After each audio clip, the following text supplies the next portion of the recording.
Blood pooled on the checkered linoleum of the diner, stark, thick, and terrifying. A man feared across the entire eastern seaboard, a phantom of the city's criminal underworld, was bleeding to death under flickering fluorescent lights, and not a single customer moved. They simply froze in abject terror. It wasn't until Harper, a minimum-wage waitress with a past she kept ruthlessly buried, threw herself onto the floor and kneeled directly between his sprawling legs that the paralyzed silence broke. She wasn't begging for her life. She was digging her bare hands into a ruptured femoral artery to stop the bleeding. But what she slipped out of his inner coat pocket during those frantic, blood-soaked seconds was a secret that would shock the entire city and bind their fates together forever. The rain was coming down in sheets, hammering against the large, grease-stained windows of the Rusty Anchor diner. It was 2:14 a.m. on a Tuesday, the kind of graveyard shift where the minutes stretched into hours, and the only company was the rhythmic dripping of a leaky ceiling tile and the hum of the ancient neon sign outside. Harper Quinlan stood behind the counter, a damp rag in her hand, wiping down the same spot of formica for the third time. She was 26, running on 4 hours of sleep and a dangerous amount of black coffee. The diner was sparsely populated. In the corner booth sat 2 weary long-haul truckers, nursing lukewarm mugs. 2 stools down from the register, a regular named Gary was meticulously dissecting a slice of cherry pie. It was a picture of mundane, nocturnal urban life. Until the front door blew open. It didn't just open, it crashed against the bell with such violent force that the glass spiderwebbed. The wind howled into the diner, bringing with it a man who looked like he had just walked out of a nightmare. He was tall, broad-shouldered, and dressed in a bespoke charcoal suit that probably cost more than Harper made in 3 years. But the suit was ruined. It was soaked with rain and saturated with a dark, heavy liquid that looked black under the dim streetlights, but gleamed a sickening crimson under the diner's overhead bulbs. He took 1 staggering step inside, then another. Harper dropped her rag. The truckers in the corner booth stopped talking. Gary slowly lowered his fork. The air in the diner evaporated, replaced by a sudden, suffocating dread. Harper knew who he was. Anyone who watched the local news or grew up in the South Side knew his face, even if they had never seen him in person. Dante Castiglione, the undisputed head of the Castiglione family, a syndicate that had a stranglehold on the city's shipping ports, underground casinos, and political infrastructure.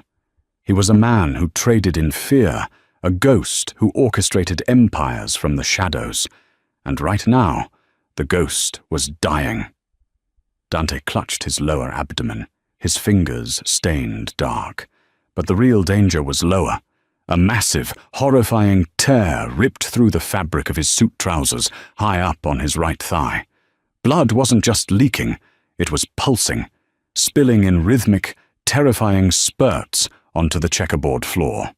He looked up, his dark eyes cloudy with pain and blood loss, but still possessing a terrifying feral sharpness. He didn't ask for help. He didn't scream. He simply swayed, a magnificent structure finally giving way to gravity.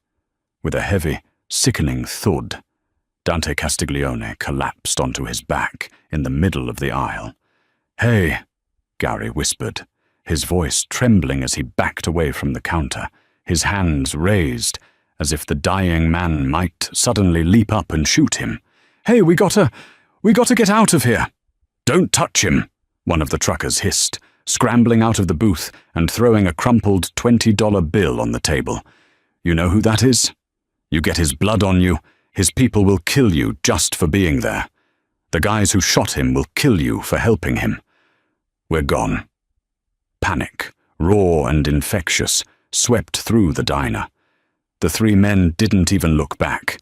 They scrambled for the exit, slipping on the wet floor, pushing past the bleeding Mafia boss as if he were a live bomb, and bolted out into the torrential rain. Harper was left entirely alone. She stood paralyzed behind the counter. The survival instinct ingrained in her screamed to follow them, run out the back door, down the alley, and never look back.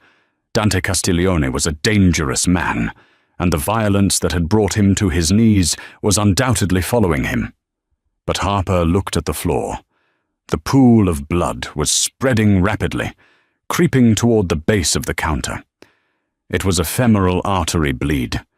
If she had learned anything from her 3 grueling, unfinished years in nursing school, before her mother's medical bills had forced her to drop out and sling hash, it was that a ruptured femoral artery meant the human body had roughly 3 to 5 minutes before total exsanguination. He was bleeding to death, right now, on her freshly mopped floor. "Damn it," Harper breathed. She slammed her hand down on the emergency lock under the counter, bolting the front door shut. Then she vaulted over the counter, completely abandoning her survival instincts, and sprinted toward the dying king of the city. Harper hit the linoleum hard, dropping to her knees, sliding the last 2 feet in the slick pool of Dante's blood. The metallic, copper scent of it filled her nostrils, overwhelming the smell of old grease and stale coffee. Dante was barely conscious. His chest heaved erratically. His skin, usually a tanned olive, was the color of wet ash. "Hey, look at me!" Harper yelled, her voice echoing in the empty diner. She grabbed his shoulders and shook him. His eyes fluttered open, rolling slightly before locking onto hers. Even on the edge of death, there was a cold, calculating weight behind his stare. "Artery," he rasped, his voice a gravelly whisper. "I know," Harper said, her mind snapping into a cold, clinical focus she hadn't felt in years. "I need to put pressure on it. It's high up." The wound was dangerously close to his groin. To get the necessary leverage and body weight required to compress the femoral artery against the bone, Harper had to maneuver herself directly over him. Without a second thought for modesty or the bizarre optics of the situation, she swung her legs over, kneeling firmly on the floor between his sprawling legs, positioning her upper body directly over his right hip. She placed the heel of her right hand directly into the torn fabric and the pulsing wound beneath it, slapping her left hand over the right, and pushed down with every ounce of her body weight. Dante let out a guttural, choked roar of agony. Suddenly, a cold, hard cylinder pressed against Harper's temple. She froze. She didn't need to look to know what it was. Dante, with his remaining strength, had drawn a customized compact 9mm pistol from a shoulder holster and was pressing the barrel directly against her skull. His hand was shaking violently from shock, but his finger was firmly on the trigger. "No! Cops!"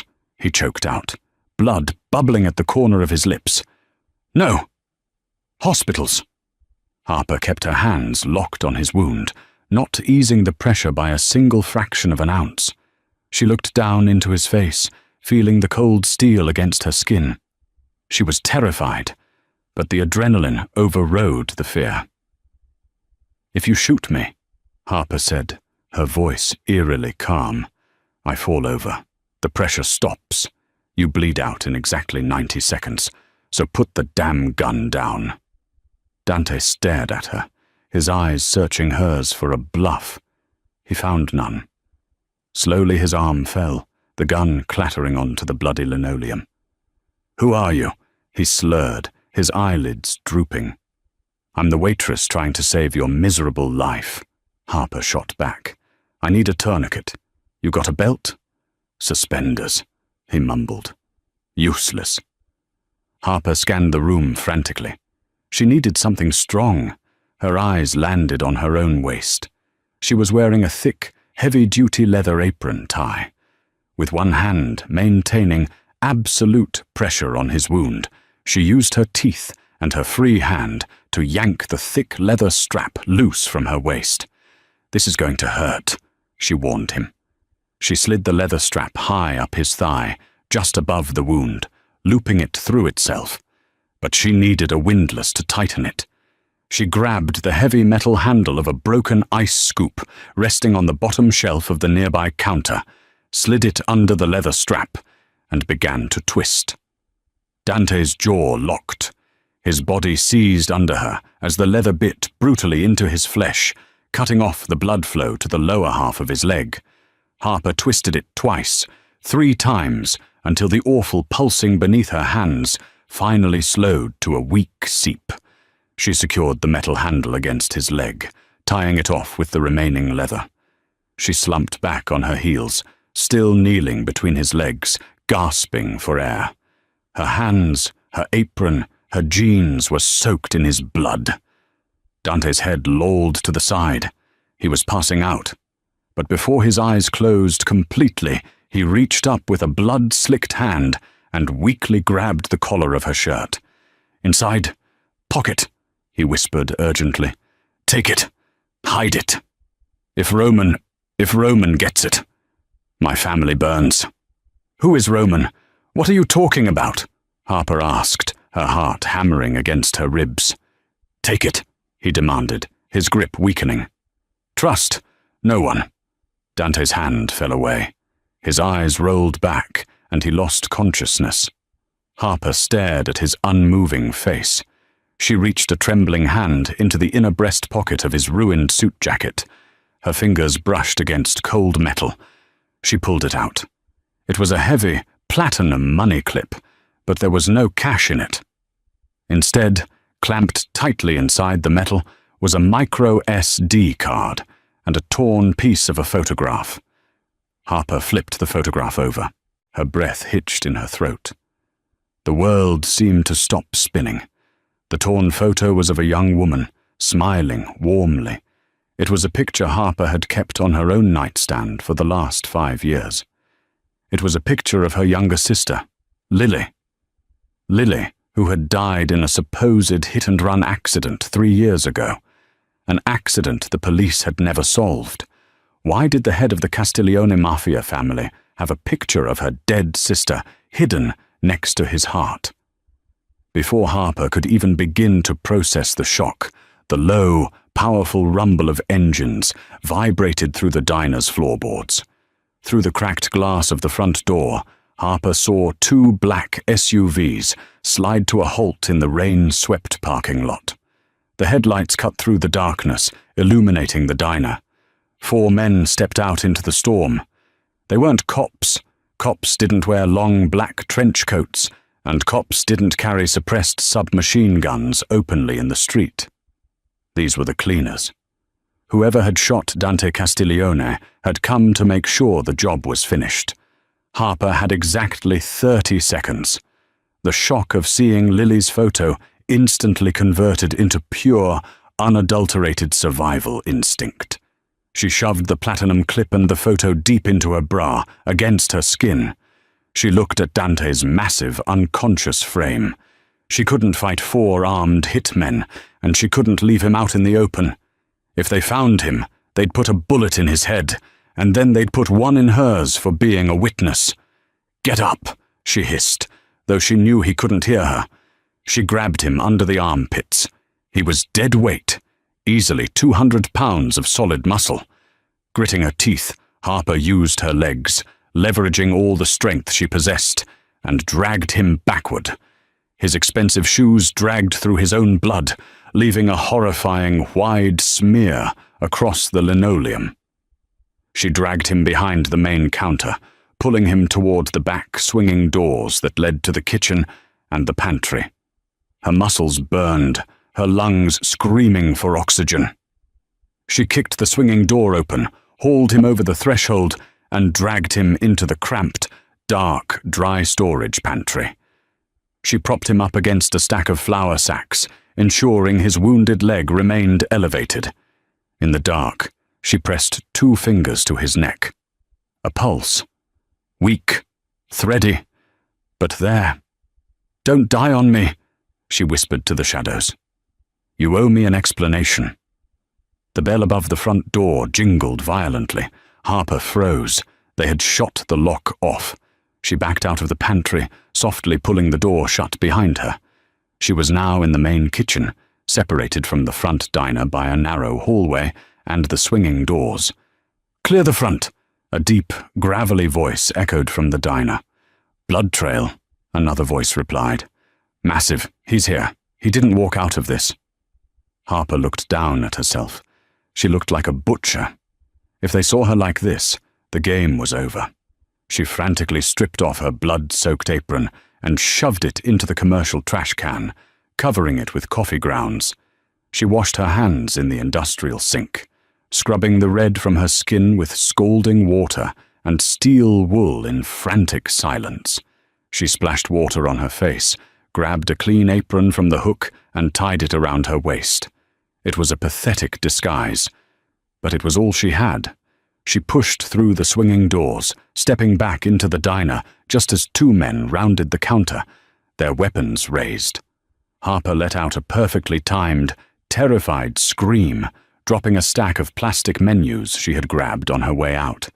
The men instantly trained their guns on her. "Whoa! Whoa! Don't shoot! Please!" Harper cried, throwing her hands in the air, shrinking back against the wall. She forced tears into her eyes, leaning into the role of the traumatized, minimum-wage worker. The man in the lead, a tall, gaunt figure with a scar slicing through his left eyebrow, lowered his weapon slightly, though his eyes remained dead and suspicious. "Where is he?" the man demanded, his voice devoid of emotion. "Who? The guy who was just here," Harper stammered, pointing a shaky finger toward the front door. He came in. He was bleeding everywhere. It was horrible." "We know he was here," the second man snarled, stepping closer, his boots squelching in Dante's blood. "The trail goes behind the counter. Where did he go, sweetheart?" "He didn't stay," Harper lied, her voice cracking with manufactured panic. "He fell over, and then he heard sirens. Or he thought he did. He got up. I don't know how. He was bleeding so much. And he stumbled out the back emergency exit. The alarm is broken. It didn't sound. He went into the alley." The gaunt man stared at her, his dark eyes analyzing every millimeter of her face. Harper held her breath, praying the dim lighting hid the faint pink stains still lingering on her cuticles. "Check the back," the gaunt man ordered the other. The second man pushed past Harper, shoving through the swinging doors into the kitchen. Harper's heart stopped. The pantry was in the kitchen. If the hitman opened that door— "You," the gaunt man said, stepping closer to Harper, invading her personal space. He smelled like wet wool and gunpowder. "You didn't see a car pick him up? You didn't see which way down the alley he went?" "No," Harper whimpered, shaking her head. "I was hiding under the register. I swear, I didn't see anything. Please just take whatever is in the till and go." "We don't want your loose change, waitress," he sneered. From the kitchen, the second man's voice called out. "Back door is unlatched. Blood on the handle. Trail heads north down the alley." Harper exhaled a breath she didn't know she was holding. She had unlatched the back door when she threw out the trash 3 hours ago, and Dante's blood was likely on her hands when she pushed the swinging doors, leaving a trace that the hitmen misinterpreted. The gaunt man backed away from her. "If you call the cops," he said, leveling the suppressed barrel at her chest, "we come back, and we won't be asking questions." "I won't call anyone! I didn't see anything!"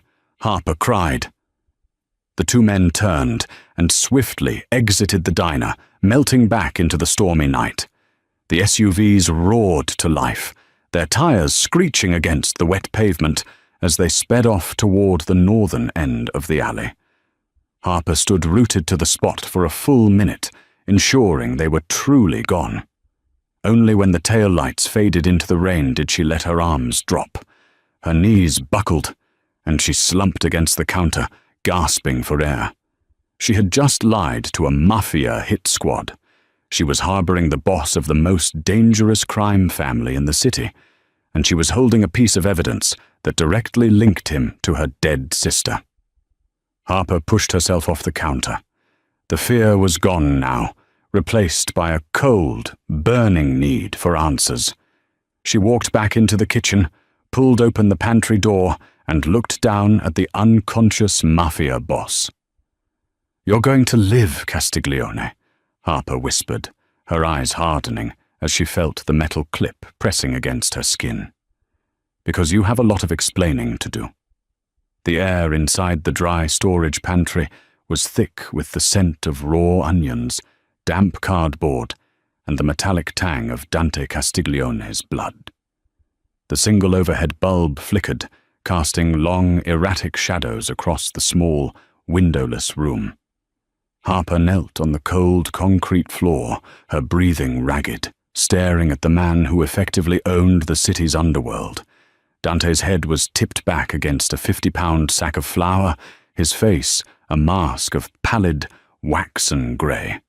The improvised leather tourniquet had stopped the catastrophic arterial spurting, but the wound was still weeping sluggishly. He needed a hospital. He needed synthetic plasma, a vascular surgeon, and a sterile operating theatre. What he had was a 26-year-old diner waitress and a plastic first aid kit designed for minor burn cream and band-aids. "Hey!" Harper slapped his cheek, her palm leaving a faint red smear on his skin. "Hey, Castiglione! Wake up! You can't die in my pantry! The health inspector will have a field day." Dante groaned, a deep, rattling sound that vibrated in his chest. His heavy eyelids fluttered, struggling against the crushing weight of hypovolemic shock. When his eyes finally focused, the haze of pain receded just enough to reveal that terrifying, predatory intelligence that had kept him alive in a ruthless syndicate. "You," he rasped, his throat dry. "The hit squad, Navarino's men." "Gone," Harper said, curtly. "I sent them down the north alley. They're tracking a ghost. But they aren't stupid. Once they realize the blood trail ends at a chain-link fence, they'll come back to the rusty anchor. We have maybe 20 minutes. Dante shifted, immediately letting out a sharp hiss of agony as the movement pulled at his torn femoral artery. His right hand instinctively went to his inner suit pocket. His fingers brushed against empty, blood-soaked fabric. The shift in his demeanor was instantaneous and chilling. The weak, dying man vanished, replaced by the apex predator of the eastern seaboard. Despite his condition, he lunged forward with frightening speed, his large, blood-stained hand gripping Harper's wrist like an iron vice. "Where is it?" he demanded, his voice dropping an octave, losing its slur. "The clip! Give it to me!" Harper didn't flinch. She had spent the last 3 years navigating grief, poverty, and the crushing weight of her mother's medical debt. She was entirely out of fear. She used her free hand to reach into the neckline of her shirt, pulling out the heavy platinum money clip. Dante reached for it, but Harper snatched her hand back, holding it just out of his reach. "Not yet," she said, her voice dropping into a dangerous, icy register.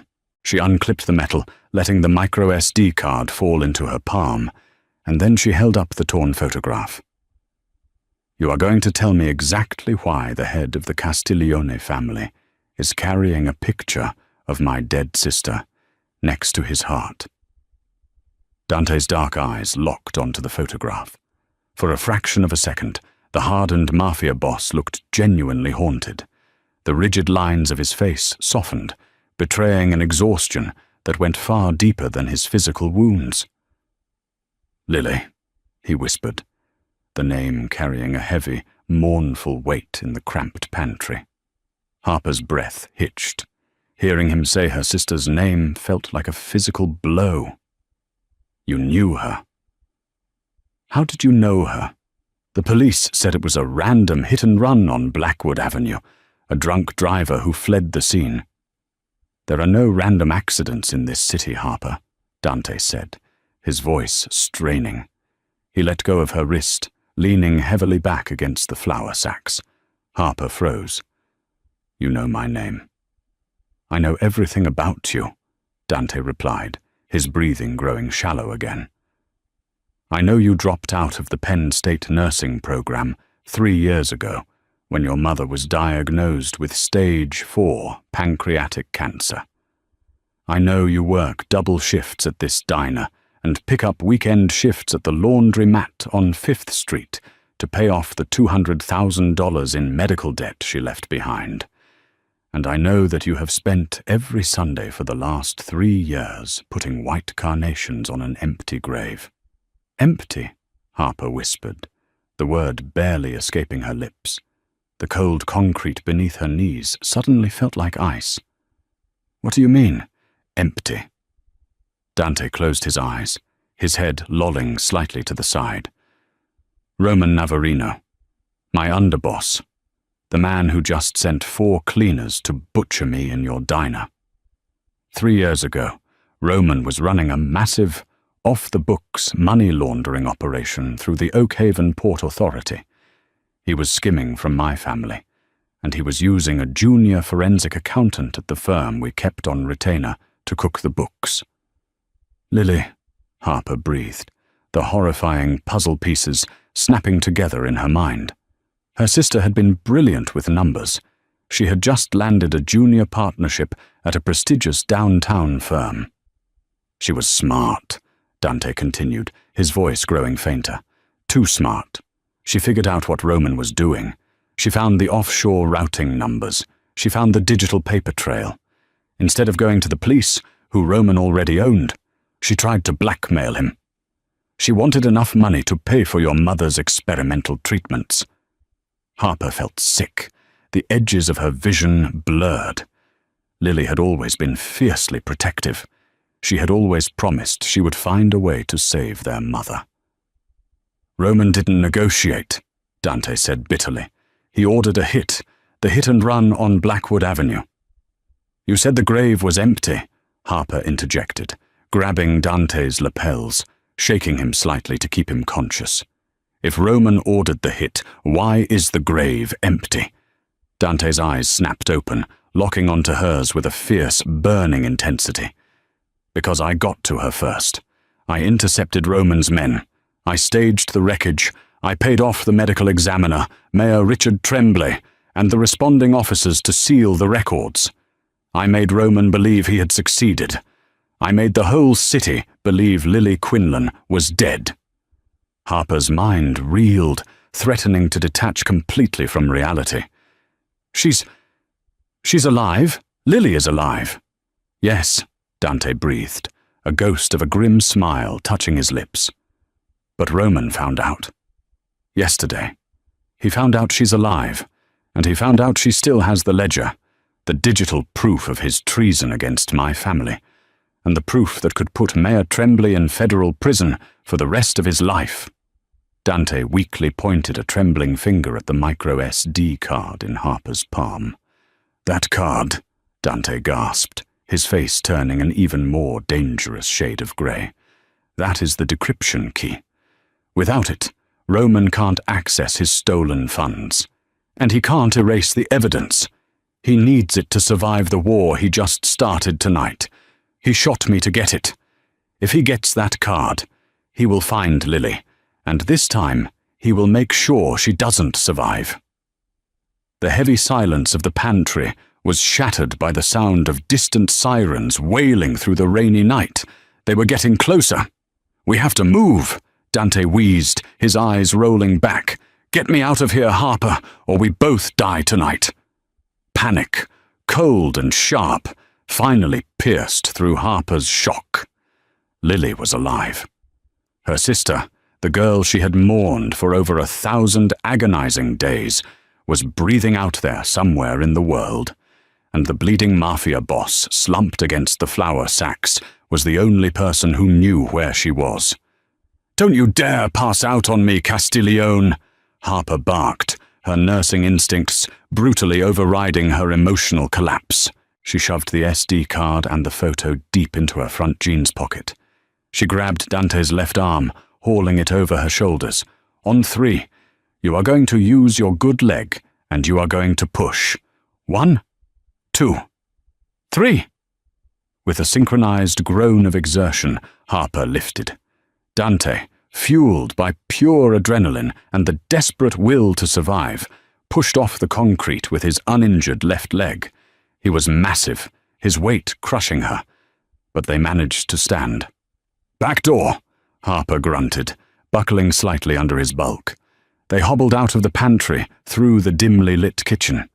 Harper kicked the heavy steel back door open. The storm outside hadn't let up. The freezing rain hit them like tiny needles, instantly soaking through Harper's thin waitress uniform and Dante's ruined suit.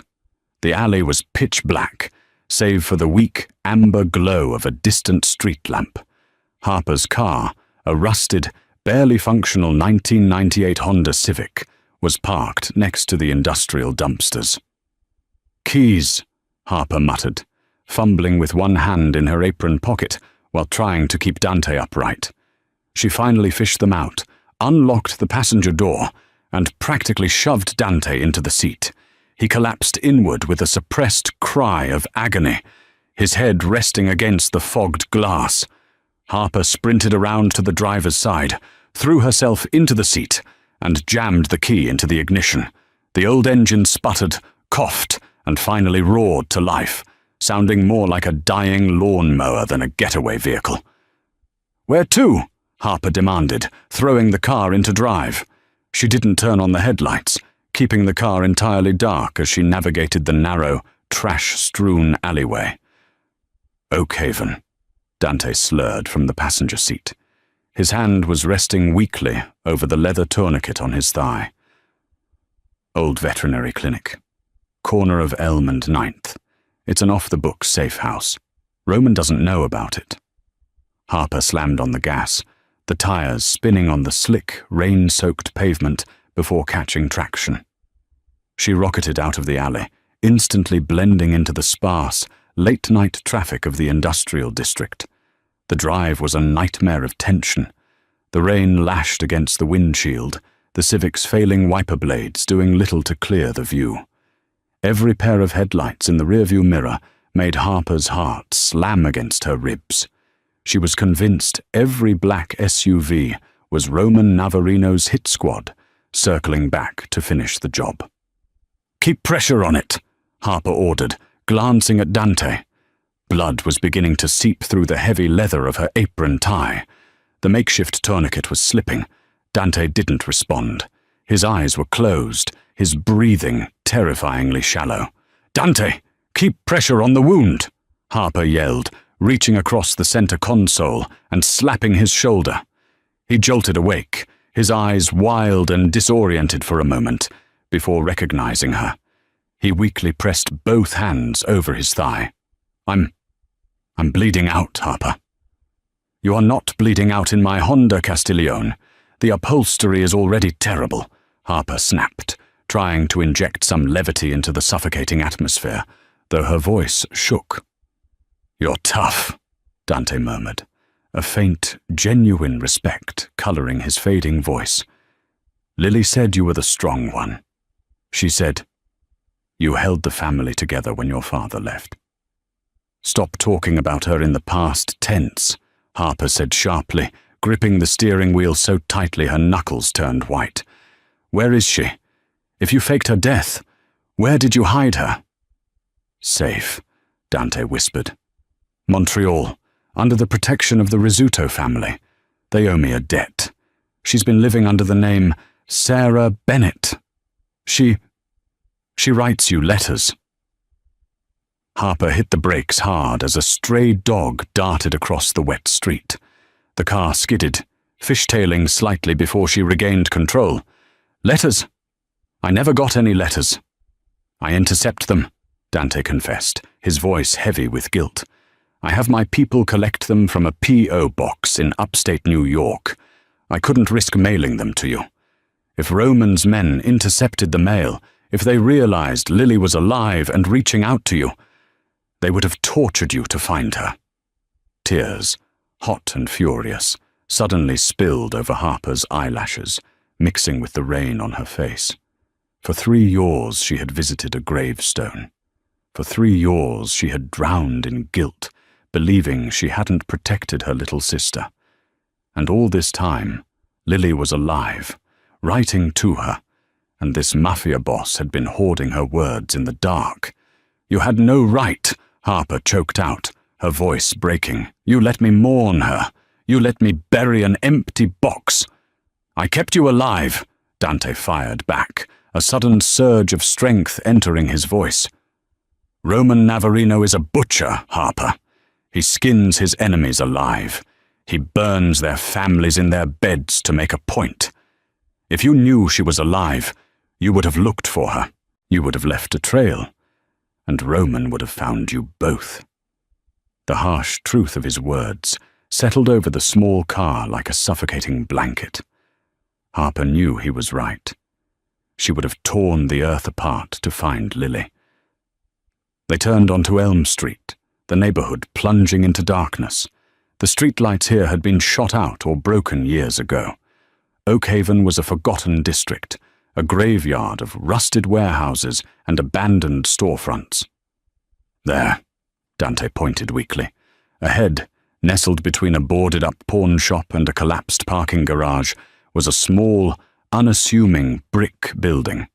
A faded sign hung above the door, barely legible. "Oakhaven Veterinary Care." Harper pulled the car into the alley beside the clinic, killing the engine. The silence that followed was deafening, broken only by the drumming of the rain on the roof. "We're here," Harper said, unbuckling her seatbelt. Dante didn't move. Harper looked over. His hands had fallen away from his thigh. The pool of blood on the passenger seat was spreading rapidly. His eyes were closed, his chest barely rising. "Dante?" Harper said, her voice dropping to a terrified whisper. She reached over and pressed 2 fingers to his carotid artery.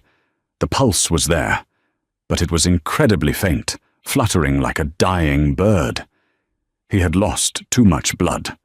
Harper scrambled out of the car into the pouring rain. She ran to the passenger side, threw the door open, and practically dragged him out. He was completely unresponsive now, a dead weight in her arms. "No, no, no, you don't get to die now," she grunted, hauling him toward the back door of the veterinary clinic. "You have to give me the decryption code. You have to give me my sister." She reached the heavy metal door. It was locked with a heavy-duty keypad. "Dante!" Harper screamed, shaking his unconscious form. "The code! What's the door code?" He didn't answer. The rain washed the blood from his pale face. Harper looked wildly around the dark alley. She was entirely alone, standing in the freezing rain, holding a dying Mafia boss, with the keys to a criminal empire and her sister's life burning a hole in her pocket. And the door to their only sanctuary was locked. The rain showed no mercy, battering Harper's face as she held the dying weight of Dante Castiglione against the cold steel door of the Oakhaven Veterinary Clinic. The keypad glowed with a mocking, faint blue light. 6 digits. 6 numbers stood between Dante's survival and a brutal, unceremonious death in a flooded alleyway. "Think, Harper, think," she muttered frantically, her hands slick with a mixture of freezing rain and warm blood. She patted Dante down, desperately hoping for a wallet, a phone, anything. Nothing. Her mind raced back to the diner, to the few words he had managed to speak before passing out. He had mentioned the micro SD card and the photograph. The photograph. Harper let Dante slide slightly against the brick wall, supporting his chest with her shoulder as she dug her bloody fingers into her wet jeans pocket. She pulled out the torn picture of Lily. It was ruined, the edges soaked.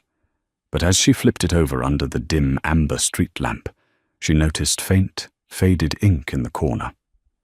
It wasn't a date. It was a sequence of numbers, written in Lily's distinct, looping handwriting. 824190. It was the employee ID number Lily had been assigned when she started at the forensic accounting firm, the same firm where she had uncovered Roman Navarino's treason. Dante hadn't just kept the photo to remember a face. He had kept it because it held the master code to his underground sanctuaries. Harper slammed her thumb against the keypad. 824190. A heavy mechanical clack echoed through the alley. The deadbolt retracted. Harper shoved the heavy steel door open with her hip and dragged Dante inside, kicking the door shut behind them. The deadbolt instantly slid back into place, sealing them in absolute darkness. "Hello?" Harper yelled, her voice echoing off tiled walls. "Is anyone here? He's dying!" Fluorescent lights snapped on with a loud hum, blinding her for a second. When her eyes adjusted, she realized she wasn't standing in a veterinary lobby. It was a fully sterile, state-of-the-art trauma bay, hidden behind the facade of an abandoned animal clinic. Stainless steel surgical tables, heart monitors, and glass cabinets filled with medical-grade pharmaceuticals lined the room. From a back office, a man burst through the swinging doors. He was in his late 50s, wearing a wrinkled dress shirt and suspenders, his grey hair wildly disheveled. He took one look at Dante and the blood trailing behind them, and his face drained of colour. "Good God," the man breathed, sprinting toward them. "Get him on the centre table, now!" "Who are you?" Harper demanded, straining as they hoisted Dante onto the stainless steel surface. "Dr. Harrison Keller," he said rapidly, already grabbing trauma shears and violently cutting away the rest of Dante's ruined suit trousers. "I'm his private physician. Who the hell are you? And what happened to his leg?" "Harper, Waitress. He took a bullet to the femoral artery," Harper said, her nursing training kicking in as she moved to the opposite side of the table. "I applied a makeshift windlass tourniquet about 40 minutes ago, but he's lost massive blood volume. He's in severe hypovolemic shock. Heart rate is threadbare." Keller shot her a look of pure astonishment. "You're a waitress?" "I dropped out of nursing school. Tell me what you need," Harper snapped, her hands hovering over Dante's chest. "I need you to scrub in right now," Keller ordered, pointing to a scrub sink in the corner. "The artery is shredded. I have to go in and graft it, or he loses the leg. If he doesn't die of cardiac arrest first, wash your hands, grab the betadine, and prep his groin. I'm getting the O-negative blood bags from the cooler." For the next 2 hours, the hidden clinic became a theatre of desperate survival. Harper shed her soaked, bloody uniform, donning a set of oversized blue scrubs, and worked alongside Keller with a terrifying mechanical precision. She clamped veins, suctioned pooling blood from the surgical cavity, and monitored Dante's crashing vitals while Keller performed a miraculous vascular bypass on the torn artery. It was a nightmare of sweat, copper scents, and the relentless rhythmic beeping of the heart monitor. Twice, Dante's heart stopped. Twice, Harper climbed onto the table, her knees straddling his waist, performing brutal, rib-cracking chest compressions, while Keller pushed epinephrine directly into the Mafia boss's IV line. By the time Keller tied the final suture, the sun was beginning to rise, casting weak grey light through the reinforced glass block windows near the ceiling. Harper slumped against the tiled wall, sliding down to the cold floor, utterly spent. Her hands were shaking uncontrollably.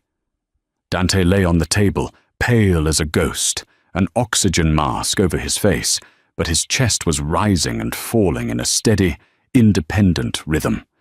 The monitor beeped with a strong, reassuring tempo. "He'll live," Keller whispered, stripping off his bloody gloves and running a hand down his exhausted face. He looked down at Harper. "You saved his life, kid. Most trauma nurses with a decade of experience would have frozen under that kind of pressure. You kept him tethered to the earth." "He has to live," Harper rasped, her throat dry as sandpaper. "He knows where my sister is." Keller's eyes softened with a sudden, heavy realization. "You're Lily's older sister, the one she talked about." Harper looked up, her heart skipping a beat. You knew her too? I treated her, Keller said quietly. 3 years ago, when Dante pulled her from the wreckage of that staged hit-and-run, she had a severe concussion and 3 broken ribs. I kept her here for 2 weeks until she was well enough to be smuggled across the Canadian border. Tears pricked Harper's eyes, a strange mixture of profound relief and bubbling anger. He stole 3 years of my life. He let me grieve. He gave her the rest of hers, Keller corrected gently. Roman Navarino is a monster, Harper. If Dante hadn't done what he did, you and your mother would have been buried right next to her. It was the only way. A low, painful groan from the surgical table interrupted them. Harper scrambled to her feet, rushing to Dante's side. His dark eyes fluttered open, glassy with painkillers but lucid. He pulled the oxygen mask down to his chin, his gaze immediately finding Harper. "You're still here," Dante murmured, his voice a gravelly whisper. "I'm not leaving until I get my sister back," Harper said, gripping the edge of the metal table. Dante offered a faint, grim smile. "Keller, the laptop." Keller nodded, rushing to the back office and returning with a heavy military-grade Panasonic toughbook. He set it on a metal tray table next to Dante. "The card," Dante demanded, looking at Harper. She retrieved the micro SD card from her pocket and handed it to him. With trembling, pale fingers, Dante inserted it into the laptop. A prompt appeared, demanding a decryption key. Dante typed in the 6-digit code from the photograph. The screen flashed green, and lines of data began to spool rapidly across the screen. Bank routing numbers, Shell Corporation registries, and offshore accounts in the Cayman Islands, Cyprus, and Zurich. "What are we looking at?" Harper asked, staring at the billions of dollars flashing before her eyes. "The execution of Roman Navarino," Dante said coldly. "This isn't just a ledger of what he stole from my family. It's proof that he's been selling Castiglione shipping routes to the Sinaloa cartel to move fentanyl into the city. He broke the Commission's highest law. By dawn, every Mafia family on the eastern seaboard, the FBI, and the DEA will have this file." Dante hit a single keystroke. A progress bar appeared on the screen, indicating a mass encrypted email was sending. "Once that hits 100%, Dante said, his eyes burning with a dark, vengeful fire. "Roman is a dead man walking. He won't have the money to pay his hitmen, and he won't have the political leverage to hide." Suddenly, the heavy steel door at the front of the clinic shuddered violently. A deafening, metallic crash echoed through the room. The progress bar on the screen sat at 42%. "They tracked the car," Keller panicked, backing away from the door. "The Honda! They must have accessed the city's traffic grid." "Roman," Dante growled, attempting to sit up, only to collapse back with a gasp of pain as his freshly sutured artery screamed in protest. "Get down!" Harper screamed, just as the reinforced steel door was blown entirely off its hinges by a shaped C4 charge. The explosion deafened Harper, filling the sterile clinic with thick, acrid grey smoke and pulverized brick. She threw herself to the floor, covering her head, as shrapnel rained down against the medical cabinets, shattering glass in a terrifying symphony of destruction. Through the ringing in her ears and the settling dust, shadows moved into the clinic. 4 men armed with tactical rifles swept into the room, their laser sights cutting through the smoke. And behind them, stepping over the wreckage of the door with an air of absolute arrogance, was Roman Navarino. He was a sharply dressed man in a tailored camel overcoat, his dark hair slicked back, his face a mask of cruel, aristocratic entitlement. He held a suppressed pistol casually in his right hand. "Dante! Dante! Dante!" Roman tisked, his voice smooth and dripping with venom as he surveyed the ruined trauma bay. "Look at you. the great lion of the Castiglione family, gutted on a veterinarian's table. "Roman," Dante spat, his hand inching agonizingly slow beneath the surgical sheet covering his waist. Keller had slipped a small revolver onto the table during the chaos of the explosion, but Dante was too weak to move fast. "Secure the laptop," Roman ordered his men. One of the hitmen lunged forward, but before he could reach the tough book, Dr. Keller raised a 12-gauge shotgun from behind a cabinet and fired. The blast caught the hitman in the chest, throwing him backward into the wall. The response was instantaneous and brutal. The remaining 3 gunmen opened fire. Keller was hit multiple times, his body crumpling to the floor behind the medical supply counter. "No!" Harper screamed from her position on the floor, hidden behind the heavy steel base of the operating table. Roman sighed, stepping over the dead hitman and slowly walking toward Dante. The progress bar on the laptop screen read 81%. "Kill the upload," Roman commanded one of his surviving men. The man stepped forward, but Dante, fueled by pure, unadulterated rage, whipped the small revolver from beneath the sheet and fired twice. He hit the man in the throat and the shoulder, dropping him instantly. But Dante was completely out of strength. The recoil caused the gun to slip from his bloody fingers, clattering uselessly to the floor. Roman chuckled, a dark, humorless sound. He raised his suppressed pistol, aiming it directly at the center of Dante's forehead. "You got old, Dante," Roman sneered. "You got soft. You started caring about civilian girls and waitresses. That's why you're going to die here, and that's why tomorrow I take the head of the table." The laptop screen chimed softly. 95%. Roman's eyes darted to the screen, his face suddenly paling as he realized what was happening. "No," he hissed, raising his gun to shoot the computer. Harper didn't think. The adrenaline in her veins eclipsed every rational thought she possessed. She was entirely unarmed, terrified, and outmatched. But the man on the table was her only path to Lily.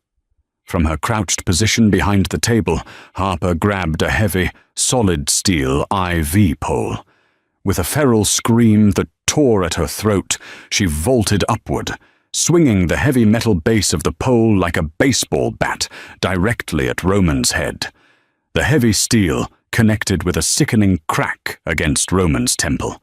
The underboss stumbled hard to his right, his gun discharging wildly into the ceiling. He crashed into a glass cabinet full of saline bags, screaming in pain and fury. The last surviving hitman whipped his rifle toward Harper. Bang! The sound was deafening in the enclosed space. The hitman froze, a perfect crimson circle appearing between his eyes before collapsing to the floor. Harper spun around, her chest heaving.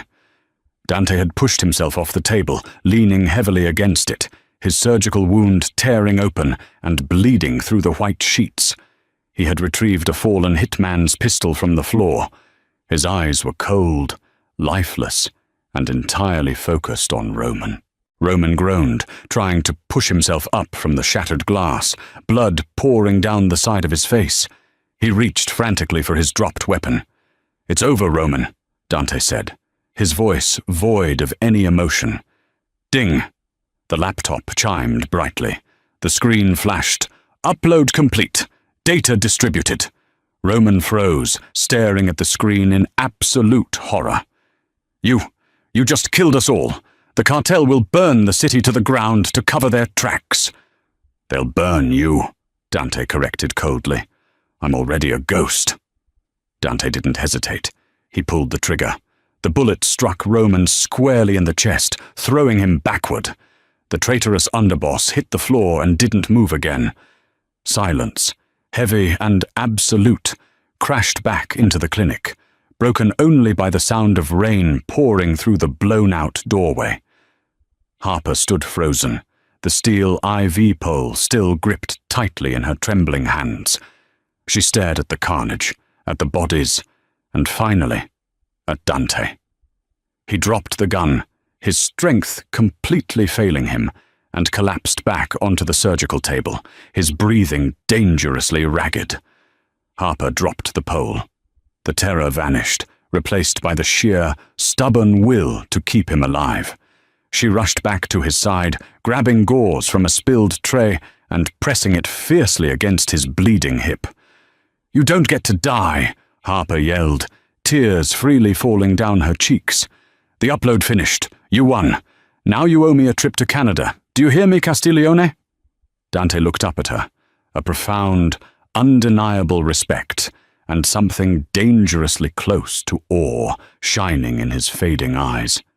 He lifted a blood-stained hand and weakly gripped hers. "Pack your bags, Waitress," he whispered, before slipping back into unconsciousness. 6 months later, the Montreal air was biting and cold, carrying the scent of pine and impending snow. Harper stood on the balcony of a heavily guarded penthouse overlooking the city skyline, clutching a steaming mug of coffee. Behind the glass doors, the sound of laughter echoed through the opulent living room. Lily was inside, safe, vibrant, and alive, arguing playfully over a game of cards. The destruction of Roman Navarino's empire had violently reshaped the underworld, but the Castiglione family had survived, stronger and more ruthless under their king. Footsteps approached from behind.